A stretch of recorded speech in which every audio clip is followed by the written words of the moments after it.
Buenos dias, buenos dias, buenos dias to the fine folks in the boxing world. It's another True School Sports special report.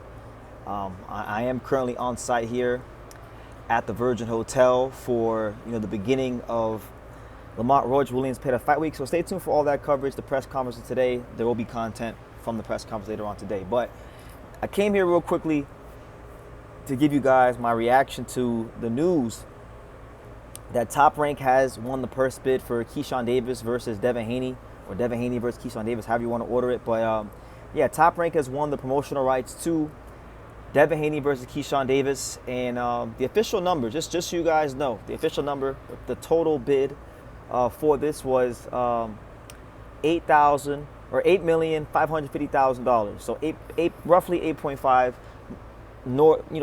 in the neighborhood of $8.6 million. Top Rank has the highest bid. They were one of the only two promotional companies to bid on the fight at all. Ironically enough, Teofimo Lopez and Takeover Promotions actually submit a bid of $2.3 million. So interesting stuff there from Teofimo Lopez. Trying to be a promoter. That would have been hilarious. Could you imagine if Teofimo Lopez would have actually won the purse bid? But nonetheless, I'm not really like in the pocket watching, but this is something interesting. This is something very intriguing to speak about because, really and truthfully, I got to give credit, and there will be a reaction video to this later on from Rick Glazer. Rick Glazer came out last night, and he had pretty much stated that Keyshawn Davis was offered, $3 million to fight Devin Haney, and he decided, he being Keyshawn, he decided to not take the $3 million. And Rick said at 1:06 a.m. July 30th, so 10 hours ago from the time he's shooting this video, he told everybody this is going to backfire on Keyshawn Davis, and that he may be called a businessman, but a businessman he is not. Right? That's what Rick said, and Rick has been validated once more. So shout out to Rick. Hashtag Rick was right. Keyshawn Davis gets the fight with Devin Haney, but he actually winds up losing approximately $862,500. So I mean, hey. Not a good business move there from Keyshawn Davis. I don't know who told him that, but hey, nonetheless, the fight is here, and we can all get excited about it. But that's probably the most interesting aspect of this purse bid is the fact that Keyshawn Davis didn't take the $3 million that he was offered, went to purse bid, and wound up losing almost $900,000. So that being said, the fight's gonna happen. It has to happen by at least, I believe it's November. They have to get it done by November, otherwise, someone's getting stripped. So that being said, we could all get excited. We could all rejoice. We could all be really thrilled about the fact that Devin Haney is fighting Keyshawn Davis. And, they've already went ahead and they targeted a couple of venues for the fight. So mark your calendars and make your accommodations accordingly. The three venues that could host this fight are right here in Las Vegas at the Mandalay Bay. Obviously, you also have the Barclays Center in New York City. And then the other venue, which I believe this is where the fight should take place, the other venue will be the State Farm Arena in Atlanta, Georgia. Now, real briefly, before I get into the fight and give both fighters credit for stepping up to the plate, making the fight happen, I think this fight should be in Atlanta. I think, we're at a stage in boxing now where you've been, like, the Vegas boxing market ain't what it used to be. The New York City boxing market ain't what it used to be, although it's great. These are great fight towns. I love going to these places for fights. I've been going to these places for years for fights. I do feel that, in the United States of America, there's roughly, you could say 4 or 5 major cities that are very underutilized for fights. Chicago's one of them. Miami's one of them. The Bay Area, San Francisco is one of them.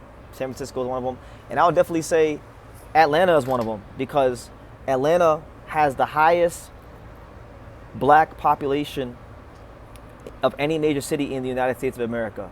They literally call it Black Hollywood. We've seen the success that Javonte Davis has had going there in the past and selling out arenas there. And I know Shakur Stevenson fought Jamal Herring there. I just feel like when we know that when it comes to two Mexican fighters or Mexican American fighters, they're quick to bring it to Vegas. I feel like for two black American fighters, one of the destinations cities should be Atlanta, just due to the population and due to the fact that Atlanta is an event town, and for a big fight, people in Atlanta will come out. So that's why I think the fight should be held. I hope they do the fight in Atlanta. Credit to Devin Haney, man. He's followed through on it. I know you guys can say, like, people love to downplay fighters no matter what. Like, fighter can do everything right. People like to downplay because it's very easy to talk shit and not get credit. But look, you guys know I'm not no Devin Haney fanboy. Devin Haney just cursed me out on Twitter not that long ago. But Devin Haney just fought Brian Omen Jr., and I'm gonna make the same point I made on my Twitter account roughly a week ago.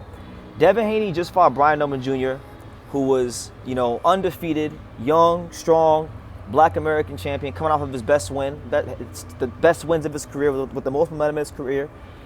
Now he's fighting Keyshawn Davis, another undefeated, young, strong black American fighter. And the last time we've seen this in boxing was a very long time ago. There's not too many fighters you can name active right now that fought back-to-back, undefeated, prime black American fighters. That's just what it is. So Devin Haney has, you may not like him, you may feel like he's corny for suing Ryan Garcia, you may think he has a boring style. Whatever your criticism is of Devin Haney, I don't want to hear one of those criticisms ever be that he didn't fight nobody and that he wasn't willing, ready, and able to step up and fight the best. And a lot of people may say, like, oh, well, BT, he's getting $6.4 million to fight Keyshawn Davis. I would, anybody would step up for that kind of money. You're correct. But this is where you got to give credit to Bill Haney and Team DHP. They've created the value for Devin Haney over the years and the demand for Devin Haney over the years to get paid this. So therefore, don't hate the player, hate the game. And you're only as good as your team. Shout out to them for being good, shrewd, calculated businessmen. And Keyshawn Davis, hey, it is what it is. It is what it is, champ. Go win your fight. You got the big fight now. A lot of, Keyshawn Davis has ran his mouth for years about how he's one of them ones and how he's one of the best fighters in the world, and how a lot of these guys are tricking the boxing world, and how he's going to blow out Devin Haney, and this is an easy fight. So the fight is done. It's a done deal now, or at least it's like an 80% done deal, because they got the numbers hashed out. So now it's just about getting the venue hashed out, all that stuff. But now it's your chance. It's your chance to fully stick your flag on the ground and say, you know what? I'm here.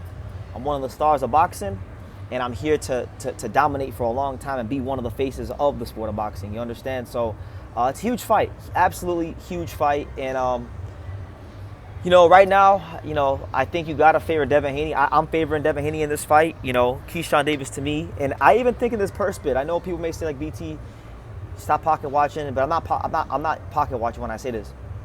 The way he handled this whole situation with the purse bid, I also think it's an indicator of Keyshawn Davis's mental state. He lacked the foresight and the maturity to see that $3 million was a good deal, and he lost $800,000 plus because of it. And I just think the difference in this fight between Devin and Keyshawn is not talent. It's not punching power. It's not none of that stuff. It's not athleticism. To me, it's just mental maturation, mental maturity. I feel like Devin Haney is more mature and professional in the sport of boxing than Keyshawn Davis, and those things are going to show up. They've already shown up in the purse bid. I believe they'll show up in the build-up, and they're going to show up ultimately in the ring when it counts the most. And I'm favoring Devin Haney to beat Keyshawn Davis.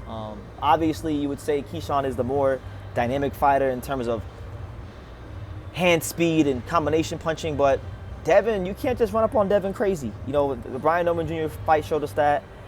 Damn near all his fights have showed us that. Despite the reputation for being a pillow-fisted fighter, Devin Haney is a fighter that punches hard enough to get you respect, and he understands. He knows how to win. There's just some certain guys in boxing where you may not think they're the most exciting. They may not sell the most tickets, right? Which Devin Haney actually does have a fan base, because he did market himself very well. He was one of the first fighters to ever have a YouTube channel. But he gets his reputation as a boring fighter and this, that, and the third. But one thing about Devin is he knows how to win. When the chips are down, when the going gets tough, he knows how to win. Even in the Ryan fight, which people want to slide him for, apart from the knockdowns, he damn near won almost all the rounds he wasn't dropped in. and he kept getting back up, and he kept fighting, and he showed the heart of a true champion. So you know, there's a lot of things you can say negatively about Devin Haney, as you could with anybody if you're a miserable person, like a lot of boxing fans are. But there are a lot of redeeming qualities, and I'm looking forward to this fight. I'm looking forward to seeing Keyshawn Davis on that big stage. How is he going to handle it? Because Keyshawn Davis's Achilles heel in boxing has never been his talent. It's never been like his work ethic or things like that. It's always been his maturation or lack thereof in the sport of boxing. You understand? So the way he is, we've seen it in the past with guys like Charlo that had a similar temperament, Jamel Charlo that had a similar temperament to Keyshawn Davis. That energy that he has, when harnessed properly, makes him more dangerous than a lot of other fighters. But he has to figure out how to harness that, and don't get too manic, and don't get too overzealous, and just have a mature performance against Devin Haney. That's what's going to win him the fight, not crashing out or any of that stuff. But nonetheless, let me know what you guys think. Devin Haney wins the purse bid for Keyshawn Davis. Top ranked bids roughly $8.5 million. Devin will take home $6.4 million. Keyshawn will take $2.1, which is almost $900,000 lower than the original offer of $3 million. So hey, don't hate the player, hate the game. Leave your comments down below. Make sure you guys take the time to subscribe, and I will see you in the next video.